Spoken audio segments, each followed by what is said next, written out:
कागज की नाव नाले के अंदर चली जाती है और जब बिल का छोटा भाई अंदर देखता है तो वहां पर क्लाउन होता है जिसका चेहरा बहुत ही खतरनाक होता है। वो बिल के छोटे भाई को अपने पास बुलाता है और जब उसका भाई उसके पास आता है तो वो उसके हाथ को काट देता है, जिसके बाद बिल के छोटे भाई का कुछ पता नहीं चला। कहानी वापस प्रेजेंट में आती है जहां पर बिल अपने दोस्तों के साथ उस नाले के डेड एंड की तरफ जाता है ताकि वो अपने भाई को ढूंढ सके। वहां पर बिल को एक जूता मिलता है लेकिन वो उसके भाई का नहीं होता बल्कि किसी और का होता है। अब ये सब के सब सीवर के यानी कि नाले के अंदर जाने वाले होते हैं। तभी वहां पर एक लड़का भागता हुआ आता है जो जख्मी भी होता है जिसका नाम बेन है। दरअसल उसे बड़े बच्चे परेशान कर रहे हैं, इसीलिए सबके सब वहीं पर रुक जाते हैं। पर इनका एक दोस्त सीवर के अंदर चला जाता है और अंदर जाने के बाद उसका सामना होता है पेनीवाइज से यानी कि क्लाउन से, जो कि उस लड़के को मार देता है। अब बिल और उसके सभी दोस्त बेन के घर जाते हैं जहां पर बेन बताता है कि शहर में हजारों सालों से इसी तरह से लोग गायब हो रहे हैं और ऐसा हर 27 साल में होता है। हर 27 साल बाद एक साल तक इस शहर से लोग गायब होते हैं, उसके बाद 27 सालों तक कुछ नहीं होता। ये समझ जाते हैं कि कोई तो ऐसा है जो 27 सालों में आता है और एक साल तक वो इंसानों को गायब करने के बाद 27 सालों के लिए वापस अपनी नींद में सो जाता है। जब भी पूरे शहर का मैप देखते हैं तो इन्हें पता चलता है कि नीचे जो नाला यानी कि सुअर है वो सभी एक जगह मिलते हैं जहां पर एक बहुत पुराना घर है। बिल और उसके सभी दोस्त तय करते हैं कि ये उस घर में जाएंगे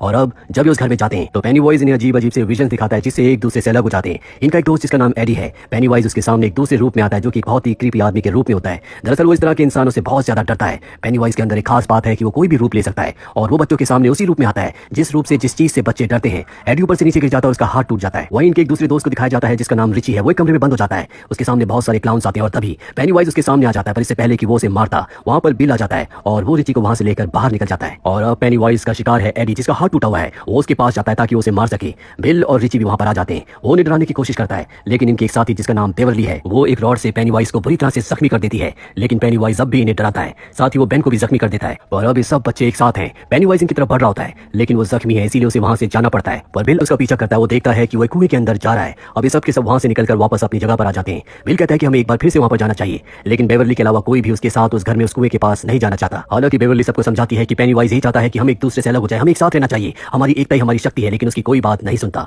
वही हमें हेनरी नाम के लड़के को दिखाया जाता है। ये वही लड़का है जो अपने ग्रुप के साथ बेन का पीछा कर रहा था जिसने बेन को जख्मी किया था। वो देखता है कि उसके लेटर बॉक्स के ऊपर एक रेड बैलून है जो कि पेनीवाइज के उस जगह पर होने का सबूत है। लेटर बॉक्स के अंदर उसे एक बॉक्स मिलता है और जब वो उसे खोलता है तो उसके अंदर वही नाइफ होता है जो नाइफ उसका जंगल में खो गया था जिस वक्त वो बेन का पीछा कर रहा था। और अब जबकि उसने उस चाकू को अपने हाथ में पकड़ लिया है तो वो पूरी तरह से पेनीवाइज के कब्जे में है। पेनीवाइज उसके दिमाग को अपने कंट्रोल में कर लेता है जिसके बाद वो हेनरी को अपने पिता को मारने के लिए मजबूर करता है और हेनरी अपने पिता को मार भी देता है। वही हमें बेवरली को दिखाया जाता है जिसके पिता बहुत ही अजीब होते हैं। वो अपने पिता से हमेशा डरती थी और आज उसके पिता उसके साथ जबरदस्ती करने की कोशिश करते हैं लेकिन किसी तरह से वो उन्हें जख्मी करके घर से भाग जाती है। कुछ देर के बाद बिल बेवरली के घर से मिलने आता है। वो देखता है कि बेवरली के पिता जमीन पर पड़े हैं, उनकी मृत्यु हो चुकी है। साथ ही दीवार पर एक मैसेज लिखा है, you die if you try, और ये मैसेज लिखा होता है पेनीवाइज ने। वो समझ जाता है कि बेवरली को पेनीवाइज अपने साथ पकड़ कर ले गया। बिल अपने सभी दोस्तों के पास जाता और बताता है कि पेनीवाइज हमारी दोस्त बेवरली को अपने साथ ले गया है, हमें उस घर में उस कुएं में जाना होगा। और अब बेवरली को बचाने के लिए सबके सब पूरी तैयारी के साथ उस घर में एक बार फिर से पहुंच जाते हैं। वही बेवरली को दिखाया जाता है जो नीचे अंडरग्राउंड सीवर यानी कि नालों में होती है।